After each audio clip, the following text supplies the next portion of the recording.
Regional vibrant એક્ઝિબિશનમાં આઈટીઆઈના યુવાનોનો દબદબો. અકસ્માતની વાર્તી intelligent alert system બની હતી આકર્ષણનું કેન્દ્ર. વડાપ્રધાન નરેન્દ્ર મોદીએ 20 વર્ષ પહેલા વાઇબ્રન્ટ ગુજરાતમાં જે બીજ રોપ્યા છે તે આજે એક વટવૃક્ષ બની રાજ્યના ખૂણે ખૂણે પહોંચ્યું છે. વડાપ્રધાનના આત્મનિર્ભર ભારત અને વિકસિત ભારતને વિઝનને ગતિ આપવા માટે મુખ્યમંત્રી ભૂપેન્દ્ર પટેલના નેતૃત્વ હેઠળ રાજકોટ ખાતે વાઇબ્રન્ટ ગુજરાત રિજનલ એક્ઝિબિશનનું ભવ્ય આયોજન કરવામાં આવ્યું છે. આ પ્રદર્શનમાં ગુજરાતના યુવાનોનો કૌશલ્ય શક્તિના દર્શન થઈ રહ્યા છે. ખાસ કરીને સુંદરનગર આઈટીઆઈના વિદ્યાર્થીઓએ તૈયારી કરી intelligent vehicle accident alert and notification system રાજ્યની ટેકનિકલ ક્ષમતાનું ઉદાહરણ પૂરી પાડી રહી છે. મુખ્યમંત્રી ભૂપેન્દ્ર પટેલના મક્કમ નેતૃત્વમાં ગુજરાત સરકાર દ્વારા સ્કિલ ઇન્ડિયા અભિયાનને નવી ઊંચાઈ પર લઈ જવામાં આવી રહ્યું છે. રાજ્યના શ્રમ રોજગાર અને કૌશલ્ય વિકાસ વિભાગ દ્વારા આઈટીઆઈના તાલીમાર્થીઓને આધુનિક સંસાધનો પૂરા પાડવામાં આવતા હોવાથી આજે રાજ્યના યુવાનો સમાજની જટિલ સમસ્યાઓના સ્માર્ટ ઉકેલો લાવી રહ્યા છે. સુંદરનગરના તાલીમાર્થીઓ દ્વારા વિકસાવવામાં આવેલી આ સિસ્ટમ માર્ગ અકસ્માત સમયે ગોલ્ડન અવસરમાં મદદ પહોંચાડવા અને ધુમ્મસ જેવા કારણોસર થતા ચેન અકસ્માતો રોકવામાં પાયારૂપ સાબિત થશે. જેકેસી ગુજરાતી સાથે મહેશ ઉતરિયા, સુરેન્દ્રનગર. નમસ્કાર, મારું નામ દિવ્યાંગ શાહ છે અને હું આઈટીઆઈ સુરેન્દ્રનગરને રિપ્રેઝેન્ટ કરું છું.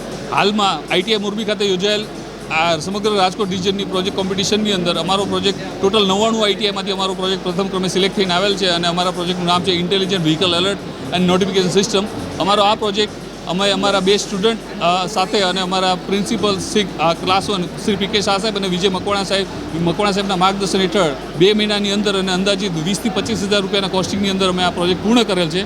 અમારા પ્રોજેક્ટના ફાયદા એવા છે કે હાલની તારીખમાં તમે જોશો કે રાત્રિના સમયે ડ્રાઇવિંગ બહુ અઘરું છે, વરસાદના સમયમાં ડ્રાઇવિંગ અઘરું છે અને વળાંકવાળા જગ્યા પર અને ધુમ્મસવાળી જગ્યા ઉપર જ્યાં તમારે લો વિઝિબિલિટી હોય એવી જગ્યાએ ડ્રાઇવિંગ બહુ જ અઘરું છે. હવે એવા ટાઈમે જ્યારે આગળ લો વિઝિબિલિટી હોય ત્યારે આગળ કોઈ ગાડીનો એક્સિડન્ટ થયો છે નથી થયો, 20 થી 50 મીટરથી આગળ કોઈ વ્હીકલ છે નથી, એક્સિડન્ટ થયેલો છે કે નથી એ તમને આઈડિયા ન આવે. તો એવા ટાઈમે કોઈ વ્હીકલનું આગળ એક્સિડન્ટ થાય અને પાછળથી તો ધુમ્મસના ટાઈમમાં તમારું વ્હીકલ આવતું હોય અને તમારી સ્પીડ તમારી લિમિટેડ ન હોય, જ્યારે ઓલું આગળનું વ્હીકલ જેનો એક્સિડન્ટ થયો છે એ તમારી વિઝિબલ રેન્જમાં આવે તો 80 થી 90% ચાન્સીસ છે કે તમારું વ્હીકલને તમે બ્રેક બી મારશો તો તમારો એક્સિડન્ટ થઈ શકશે, થઈ જશે. બરાબર. હવે એ રિસન્ટલી 15 ડિસેમ્બરના રોજ દિલ્હી યમુના એક્સપ્રેસવે ઉપર 40 થી 50 ગાડીઓનો આવી રીતે ધુમ્મસના કારણે, લો વિઝિબિલિટીના કારણે મોટા પાયે એક્સિડન્ટ થયો છે અને એક્સિડન્ટની એક ચેનમાળા, હારમાળા સર્જાય છે.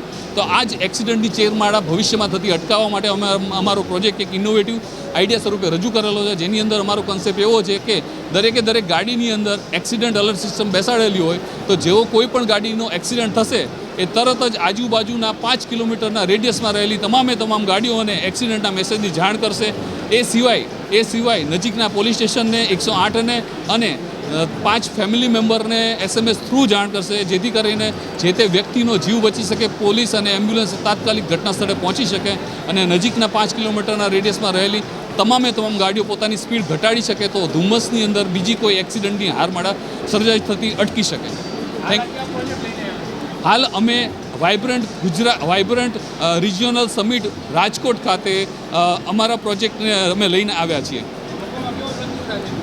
અમારા પ્રોજેક્ટને લઈને દેશ વિદેશના ડેલિગેટ્સ અને વિવિધ સરકારી અધિકારી તથા સામાન્ય નાગરિક બહુ જ ઉત્સાહિત છે અને અમારા પ્રોજેક્ટ વિશે ખૂબ જ ચર્ચાનું કેન્દ્ર બનેલું છે હાલ અમારો પ્રોજેક્ટ.